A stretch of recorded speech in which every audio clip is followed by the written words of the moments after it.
Bismillah, alhamdulillah, wassalatu wassalam rasulullah, sallallahu wasallam, assalamu alaikum wa rahmatullahi wa barakatuh. Good to be with you all. So my topic is to understand the connection between settler colonization and invasive species. It's a massive topic, but if we can just try and get to the core, and really it's to enable us to have a clearer picture and to be able to view the world at large through the Quranic lens rather than this worldview that we are looking through and which is affecting mankind and has affected mankind for many, many years. If we just go on to the first slide. Throughout the world, wherever you may travel, particularly in the Western world, but still in other countries as well, whether you want to use the term the developing countries, Southern Hemisphere, the term that the Western civilization used, which is third world countries, you're always going to see popped up somewhere quite high up in the building a monument, a figurehead overlooking a city, a town, sort of there, sort of portraying themselves from a key vantage point. And I thought I'd just start off here with roads, because obviously I spent a lot of my time in South Africa in my Islamic studies, but also as a biologist and safari guide and tracker. And so Cecil Rhodes, portrayed in the West as this amazing figure. But his mindset was that white people were a masterclass. And this opens the gateway to really understanding colonization and settler colonization, because it's dominated and controlled by Western civilization and this concept of white supremacy. And when we look at the current situation that is taking place with our brothers and sisters and little ones in Palestine, and may Allah be with them all and keep them safe. And those that have been taken from us, they're in the highest status, the highest level of Jannah Firdaus. Ameen. But what's taking place now through this disaster, through this conflict, is now resonating throughout the entire world, more so with our non-Muslim brothers and sisters. And we're seeing now that the world is coming together and people are beginning to look through what science is recently termed systems thinking, but it's to be able to look at everything in a holistic manner to see the whole, to connect the dots, to actually see in reality what is taking place. And they're revisiting everything that they've learned and understood about their education, their upbringing, the worldview, and obviously including Muslims and Islam. And through this, many people are embracing Islam. Rhodes himself was an imperialist. He was a businessman. He was a politician. And his objective was to colonize Southern Africa. And this led, because of this mindset that he had of the white masterclass, was the doorway to apartheid in South Africa and genocide, which then went across Africa. And sadly today we see it happening in Palestine. And so Rhodes himself, and you just trace it way back and you start to connect the dots, and you see the key players that continue to connect with him and his mindset today, through the political world, through the media world, and how they're all grouping together with the same mindset and the outlook of what is taking place, sadly, in Palestine and also other parts of the Muslim world and non-Muslim world. So when we look at Rhodes as an imperialist and businessman and a politician, it really then opens the door to globalization. What is globalization? And I think we need to understand that globalization is just a modern version of recolonization. The Western world, since time of the Crusades, has realized that progress in research, progress is only made through research and development. And that's the only way that humankind can develop. It's noteworthy that a French general, after the Treaty of Versailles, that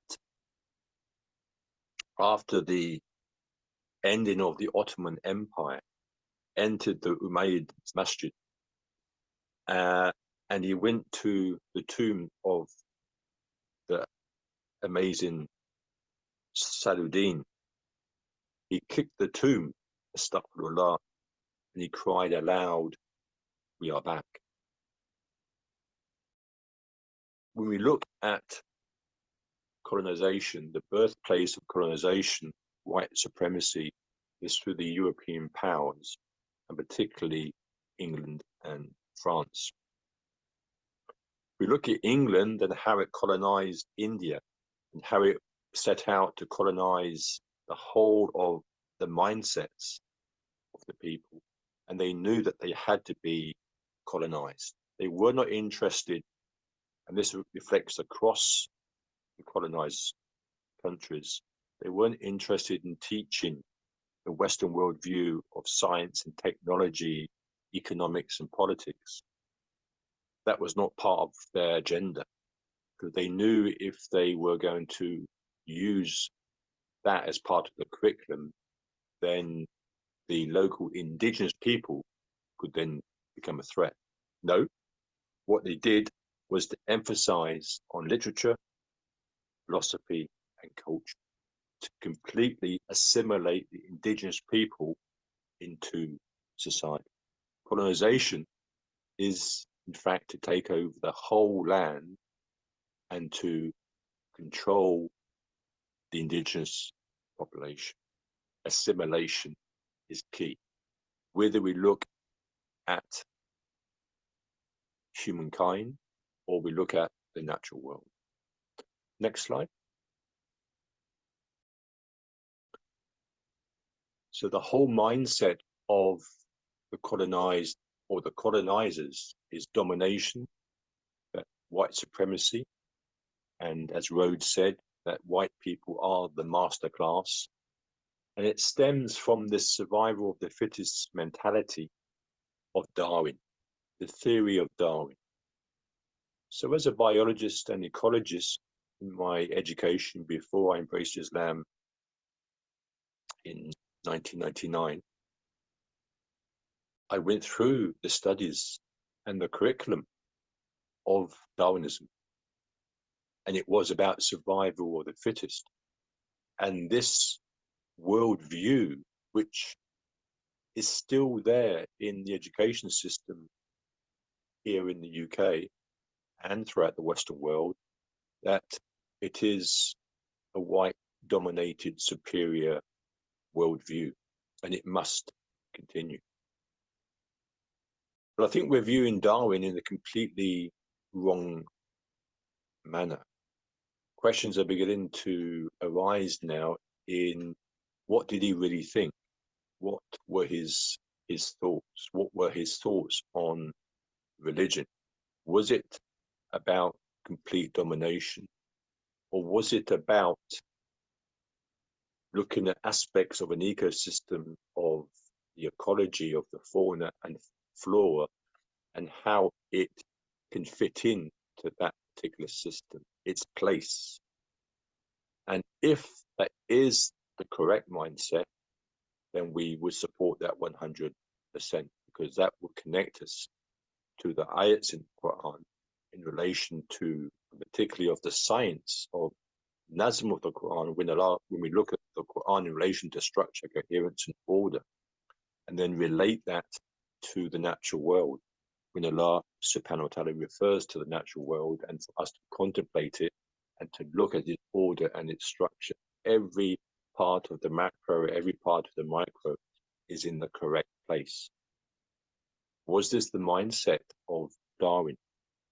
Then we believe, and I believe, as many do, it was. And there are biologists and ecologists, even from Western society now, that are understanding this. Now, obviously, as a Muslim, we don't believe in the theory of Darwin in relation to we came from apes. That's completely not correct. But the natural selection, okay, where the white supremacists have also taken that, okay, the natural selection, the survival of the fittest, they've taken that to the extreme, where obviously from an ecologist perspective, the biological perspective, we can understand it, and so we just need to take that and be able to penetrate that. But Western civilization has taken that to mean that now we are the dominant race, and we must now export this survival of the fittest, this domination around the world. And that's what led to Rhodes, that's what led to the colonization of the world by Western civilization. And when I talk about colonization, I'm not talking just about controlling the indigenous people. I'm talking about a complete control of all of the human ecology, as well as plant and animal ecology. Next slide. So today we are in a crisis of perception of how we see the world.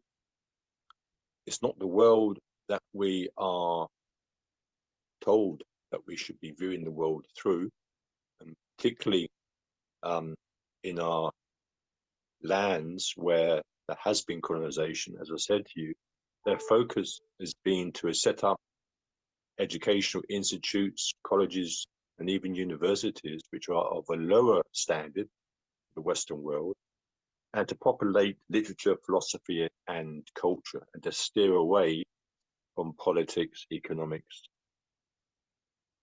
and other key subjects, particularly science. So this crisis of perception of how we see the world is affecting the whole of mankind. And I'm glad to say, subhanallah, alhamdulillah, that the world now, and I mean the world, is beginning to wake up, are beginning to see and to make the connections, to connect the dots with what is happening with the genocide taking place in Palestine. They're beginning to question this world view, because we are actually seeing and living and thinking in a world which is not correct. This crisis perception of how we see the world. Has it always been like it? Well, no. If you look at Cecil Rhodes, his ambition, led by the British government, was in the 19th century, but something took place around the 16th and 17th century. And that was the birth of Western civilization, where they changed gear. Before that, humanity operated in, and we have to move into newer science, operated in predominantly the right brain hemisphere. They viewed the world in a holistic manner, whereas the left brain hemisphere views the world and looks at things in isolation, in silos, to look at the parts. We know this today in science as systems thinking. And that's how we learn to engage with the natural world as a Muslim. That's how we learn to engage with the Quran, not to take an ayat out in isolation. But the world changed around the 16th and 17th century and has continued as the Western world dominate the whole world. Globalization, which is now re-colonization. And so what's happening is that 99.99% of humanity now, and sadly of the Ummah, we operate solely through the left brain hemisphere. So we see things just in silos, in small pieces. But alhamdulillah, through the blessings of Allah subhanahu wa ta'ala, because good will come out of what's been taking place. The world is waking up and beginning to step back into what we would understand as Muslims as to look at the whole. And it is, I would say, the non-Muslim world, and pray inshallah that they all become Muslim, that they are beginning to go back into tadabbur. They seem to have a better understanding of tadabbur than us, and to look at what's taking place. This is not how we should be viewing the world. But this is how Western civilization want us to view the world. This is how our politics, our economics, our ecological world, the climate change, wherever, even our society, the way we interact, it's all based on living in the left brain hemisphere. So this is the crisis that we are in, and it's a deliberate strategy that has been established, and it's not just me saying it. Neuroscientists, ecologists, biologists, education, so all coming together and understanding something dramatically happened. Because when you go back into ancient civilizations, and you go back into the Islamic world, you go back as far, for example, you study Baghdad and the Golden Age, or Spain and Andalusia, we saw the world in a completely different way. So this crisis of perception of how we see the world. Go on to the next slide, please. So we should, as Muslims, start at the very beginning, when the Prophet, peace and blessings be upon him, went to the cave of Hira to go into tafakkur, deep contemplation. And there the first ayat was revealed. So now we're post-Ramadan. And here, the ulama are understanding that the Prophet was engaged in tafakkur, contemplating about creation. And in that first ayat, we had the verb, but then you should look for the object. So here, the verb in the first ayat here, is a transient verb. And the Mufassirin, the commentators, say there's no object there because it means everything. So the message was to the Prophet, whatever you're thinking and contemplating about and looking at the fauna and the flora and the stars day in and day out, and the sun and the moon, who's behind this perfection, this order, this design, and this symmetry? None other than Allah subhanahu wa ta'ala. And we learn from the commentators that the first ayat was about connecting to the macro, getting in the Prophet to understand a mindset that all of what he's seeing in the macro is all connected, which brings an understanding of Tawheed alive.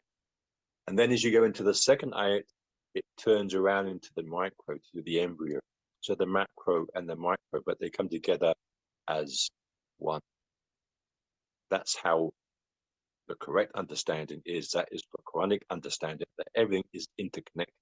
But that's not the Western worldview. That's not the view of white supremacy. That's not the worldview of colonization. How they establish their system is through systems thinking, and very cleverly. But they use systems thinking to control the mindset, to take over land, and then to control the indigenous mindset, then to operate through this silo, this reductionist, this Descartes left brain approach on life, and only to be able to think in terms of culture, assimilation, literature, and philosophy, which connects to all of the history of the Western civilization that they want the indigenous people to think about and to applaud. And that's still taking place today. Next slide, please. And so when we look at that first ayat, the key message is that Allah subhanahu wa ta'ala is saying that the whole of the universe, the cosmos, is all connected, and leads us into understanding and penetrating and researching the Sunnah of Allah, the universal laws, the principles of nature, from diversity, health, cycles, geometry, the patterns, the oneness of Allah, and the oneness of all creation, interdependence and how the natural world works. If we move away from the crisis of perception of how we see the world, then we will see the world as it should be seen. And inshallah ta'ala, may our brothers and sisters, Muslim and non, that are beginning to join the dots and see what's happening with the genocide, that they will continue to see this, and they will begin to see, yes, let me continue to look, and I need to look through the Muslim perspective, which is the Quranic perspective, inshallah. Next slide. And our commentators say that all of this is in the Quran, and in the Quran is what they refer to as not a book. It's a metaphor, the Al-Kitab al-Kawn, the book of nature. How do we read the Quran? Where we start off with Alif Bata, and then we move into Nahwa itself, putting everything together through patterns, relationships, and contexts. And in the same way, that's how we read the natural world. Next slide. We have to understand the mindset and the strategy of the Western world to colonize the world is based on 3 C's. One is the civilization, the great civilization of the white man, and Christianity. If we go to any island, any country across South America, the West Indies, for example,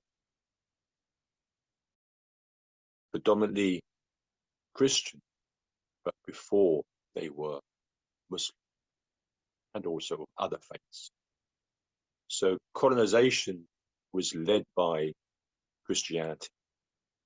And we've just got to look, even today, at the film industry in Hollywood, whether they're looking at Isa, Jesus alayhi salam, through the Easter period, and the crucifixion or the birth in their view of Christmas, or the life of Musa alayhi salam, they always portray the prophets and the messengers as white.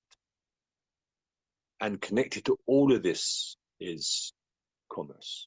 And still today, that these 3 C's are very much connected, perhaps not obvious in the continued globalization of the world. Next slide, please.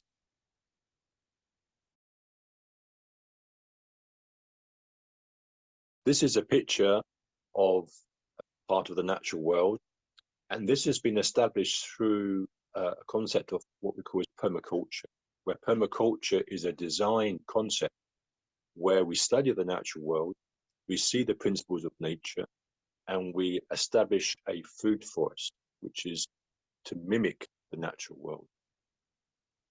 But what you don't see here is an abundance of weeds. And weeds is very important to this particular subject. Because as I said to you, that colonization and settler colonization is not just about controlling or eradicating indigenous humans, it is also to control and eradicate the natural world. To control and eradicate in order to then establish what they need to put in. And so we will find that one of the issues is with weeds. And the reason why we don't see weeds here is because the natural world, through its working in harmony, working in a mizan, they work together with the weeds. And so a natural world has its different layers, just like a forest, different layers of trees and their growth. You have the canopy layer, then you go down and you go down and you go down. If we just allow the natural world to develop without any human interference, it will become like this. It will grow into a forest. And so that underlay, that lower layer, would then suppress the weeds. But weeds are there. It is a creation of Allah subhanahu wa ta'ala. And we'll come back to weeds and how actually that still affects us today as Muslims. Next slide, please. So what is colonization? Colonization is the extraction, to move into a land and to extract all of the materials to exploit a land, and as we've been focusing on, is to change the whole mindset. That is still taking place today. But what is worse is settler colonization. This settler colonization is to go in and to eradicate and then to establish. And when it's establishing a whole infrastructure, a way of life, a new fauna, a new flora, a new biodiversity, that future generations will just be used to it. It will just be the norm, as in the worldview that we are seeing today, where the majority of humans in the world today look at the world as just the norm, although we are glad to say that is now changing. But that's how we view the world, and anything other than that is being suppressed. So there's a big difference between colonization and settler colonization, but both deal with violence and eradication and rape and massacres, etc., etc. The displacement of people from their land. Next slide, please. So what are invasive weeds? Invasive weeds, for example, if we just take the Douglas fir tree or the forests that are common in the world, they are surrounded, you can see here in the top picture, by English ivy. How many times have we gone out and we're taking groups into the natural world, into a forest, and they see a scene like this and they just take it as normal? In fact, for many, it increases the beauty. It increases the aesthetics of what they are seeing, because it's the worldview that they are seeing. They think it's natural. But the whole point of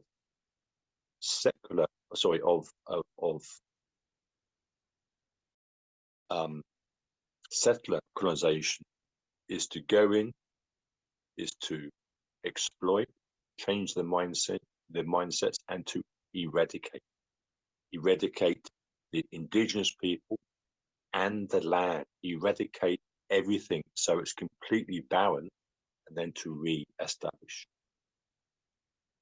And so we have to be careful that what we are seeing in the woods, in the forests, on our outings, are we looking at native species in relation to biology, or are we looking at invasive species? You can see now how the invasive species, the weeds, have taken control. But through this mindset that we have been deliberately subjected to, it looks normal and it looks as it should be part of the whole, but it's not.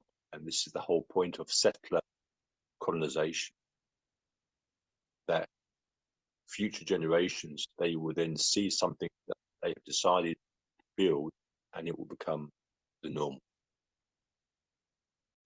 And this is the world that we are living in today. When we look at the world of globalization, what we are seeing, and much research is showing now, that humanity across the world, they are thinking and acting the same. It's the whole world is being controlled. The whole world is being manipulated.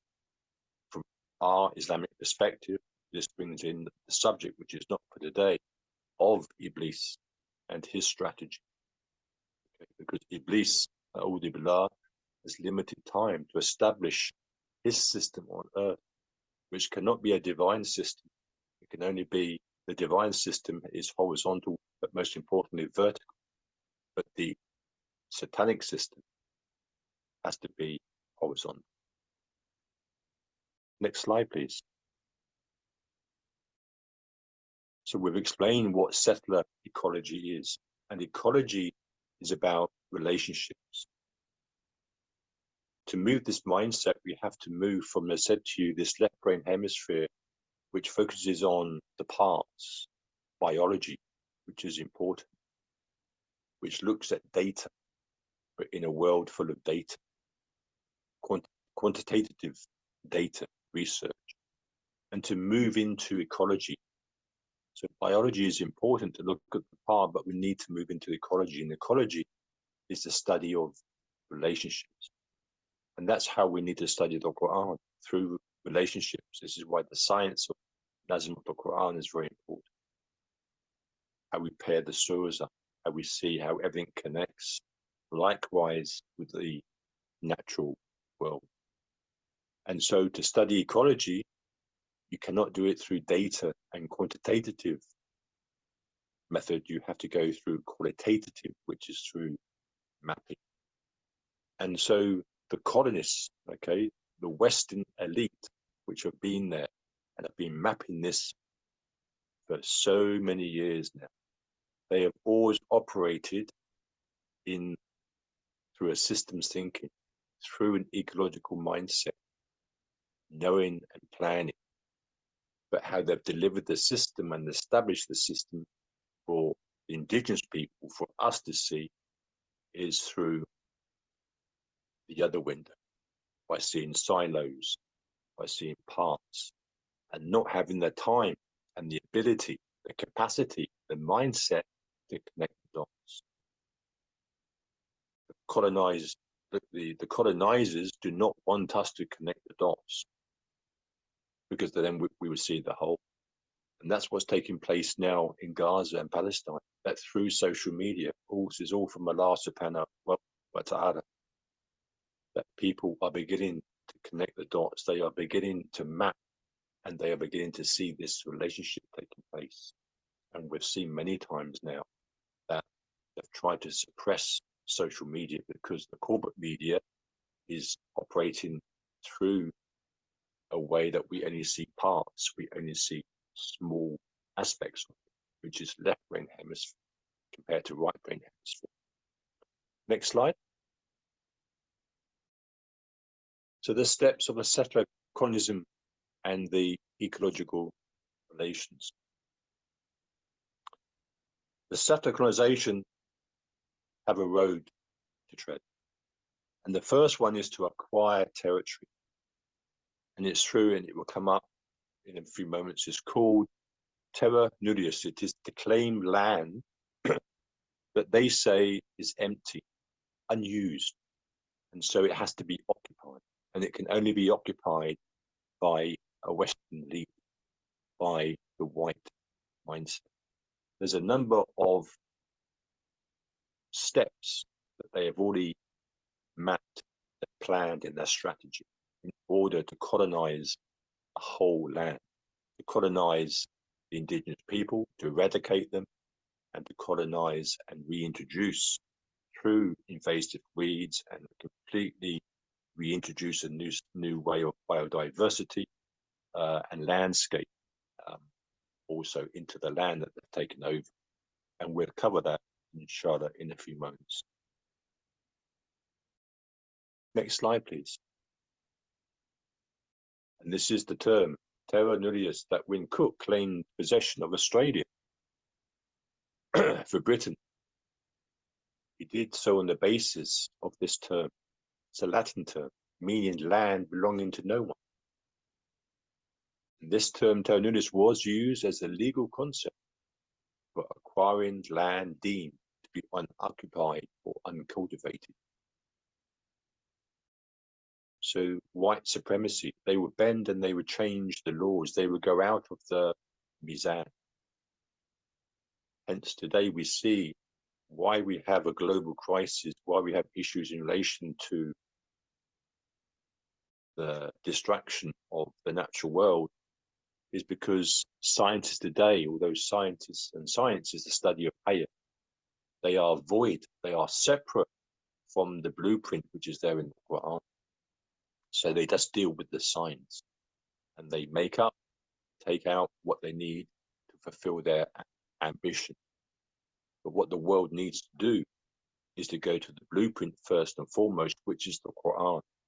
And from there, then you go to the natural world, because they are both science and the Arabic term for science is ayah. But this is the mindset of the settler colonization, that we need to find land. It's deemed unoccupied and uncultivated. Now think how this is now coming to fruition in relation to what's taking place in Palestine and Gaza. Next slide, please. Climate crisis. How we view climate crisis is another matter, another discussion. But climate crisis is a racist crisis. It is the domination of white supremacy. Go on to the next slide, please. So what we need to do as Muslims is to start to make tafakkur. And as we're seeing now with our non-Muslim brothers and sisters through social media, is to start to connect the dots and go from tafakkur into tadabbur, to step back and to look at the whole. To start to make tafakkur and tadabbur on the Quran ayah in relation to all that we have covered so far. Next slide. The supreme of white supremacy has now swept across the whole world and still does today. This image of this white angel that really we don't want to see was commonplace and still commonplace in the white supremacist mindset. This image here from a painting was entitled White Savior Industrial Complex. But if we take that white savior industrial complex and we add in the industrial military complex, and then we add in the corporate and media complex, we put those together, what we get is globalization, which is still there today in the 21st century. Next slide. Land waiting to be bought and managed. So this is the whole focus. And so this is the mindset of settler colonization, to see the land, it's vacant, or they've erased indigenous people, and then they begin to erase the biodiversity of the land, a strategy that then enables the colonists to then move in as settlers. Next slide. Racial land segregation and genocide. This has to take place to, as they say, to eradicate the savages, to eradicate the beasts of the lower equality, because this Darwin theory that they still adhere to, survival of the fittest and natural selection, is white man must rule. Next slide. And settler ecologies and biodiversity. This is research that's taking place now in relation to Kenya. It's a book that will come out soon, but it explains now what is taking place, this world view that we are seeing. But I must emphasize, it's a world view that is completely wrong. So the mindset of the settler colonists is to acquire territory. It is then to eradicate the indigenous people. It is then either to eradicate them completely through genocide, or it is to push them into reserves. And we see that now across the world and also in Australia. Racial segregation and, say, this genocidal violence. It is to destroy, to replace. And it is to replace with the new settlers, but also with invasive species, which are not native to the country. But after a period, the people that live there and the next generation. And sadly, today, we see the ecology and we think it's just the norm.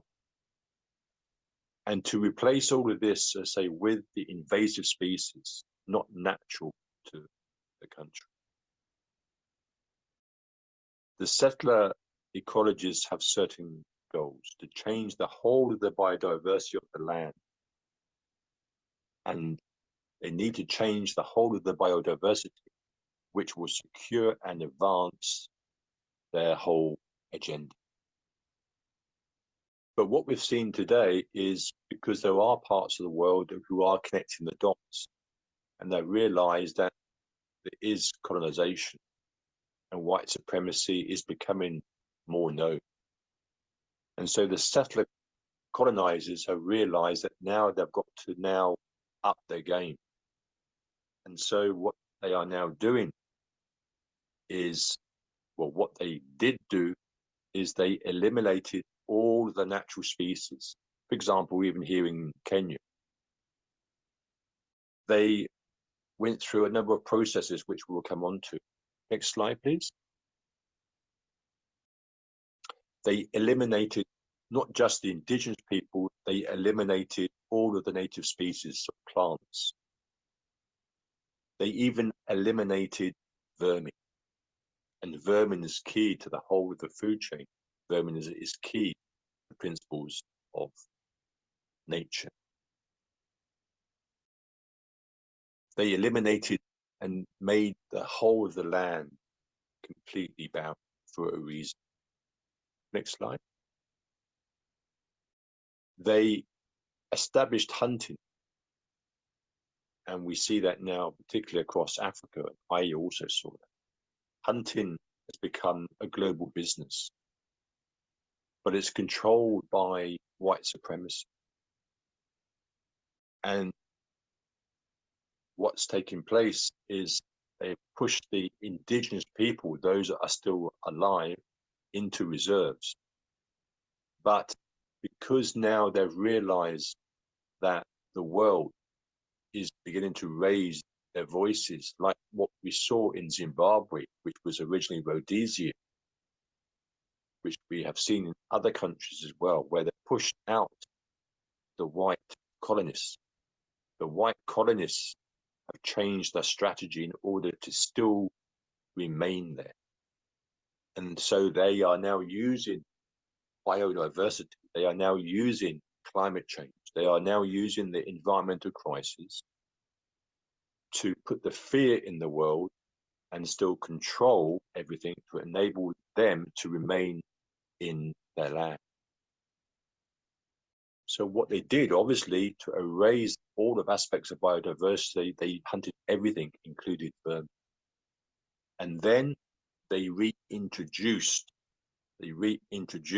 livestock and invasive species from their own countries. Next slide, please. They introduced monoculture. So much of the land in Africa, Australia, and other parts of the world is controlled by monoculture. Look at the term mono, how it still connects to left brain hemisphere. The colonists work in the right brain hemisphere. They are looking through systems thinking, but controlling the farmers, controlling the mindsets of the local people that they are controlling to just operate through a monoculture way of life. So they've stripped everything, they've wiped everything out. They know now that they could be pushed out of the land because the local people will begin to say, we don't want white supremacist control. And so they've had to quickly think out of the box and establish this environmental crisis, this climate change, and to see how can we now make things grow again and increase biodiversity and bring in certain individuals that we will control with their mindsets through indigenous people and also profit out of it at the same time. And so today in the West, we depend on all of our food, the majority of our food from the colonized world. And this is why we as Muslims, we need to stop doing this and return to producing our own food through food forests and permaculture design. We need to become self-sufficient because we're just feeding the colonized countries. Next slide. Wild versus wild, which means they de-wilded the colonizers, the settler colonizers, they de-wilded every aspect of the country that they went into. And they began to rewild. They began to rewild with species. They began to rewild with livestock through European breeds to suit their needs, their purposes. And so they began to work with a selected few of indigenous people that were assimilated into their mindset, which is still taking place today. And now we have a global industry which is called rewilding, through this package of we must rewild the natural world, that we must bring back predators that were once roaming the lands. This is a strategy by the colonists, by the settlers, to still be in the land that they've raped and pillaged and taken over, but to rewire the whole package. That now, to safeguard me and my family and our aims and objectives, we need to bring in an investment from the world. So we need to create this mindset that the whole of the biodiversity of the world is in a catastrophic state, and we need the help and we need the investment into the country. Hence what that has now led to, as we move on to the next slide, is pastoralism, where the local herdsmen with their cattle, their sheep and their goats could walk and roam for miles, but now they have been restricted and most of them have been eradicated. It's only those that they have controlled and assimilated are allowed to remain, but in certain reserves. Next slide. And so what they've done is the hidden settler colonizing agenda is to establish organizations and charities such as Born Free, which has produced massive Hollywood programs, to establish wildlife charities, as said, organizations. They've established wildlife parks, reserves. This is their way now that the land that they took over, that the land that they pillaged, when there was an uprising, or when there has been an uprising, and there has been the threat of them being pushed out, which has taken place in some parts of the world, that they had to rethink their game. And so, yes, they rewilded the land through introducing species from their own country, eradicating all of the local biodiversity. But then what they did is they rewilded the natural biodiversity, the natural game, the wild game that they eradicated on purpose. They now have reintroduced them into into their land and established parks. And now they're making money. The corporate world, okay, are making money through game reserves, through safari parks. And I should know this as a safari guide and track to see now how the whole mindset and how they use just individual indigenous people who they control with their who are assimilated into their culture to look after, to oversee what's taking place. making out to the Western world, look what we are doing. We are supporting the native people. We are supporting the local economy. But while all this is taking on, and we applaud it, the corporate world, with the political background, with this white savior industrial complex, with this industrial military complex, with this corporate media complex, is busy doing other things behind the scenes, because all of these lands where Western civilization is taken over is the land where all of the natural resources are. Let's keep people happy. Let's show what the West is doing, okay, because we are the most superior, but it's not true. This is just an illusion. This is why I said that we are in a crisis of perception of how we see the world. It's an illusion, okay? The dunya is an illusion. Next slide. Lessons closer to home is on weeds. Go on to the next slide.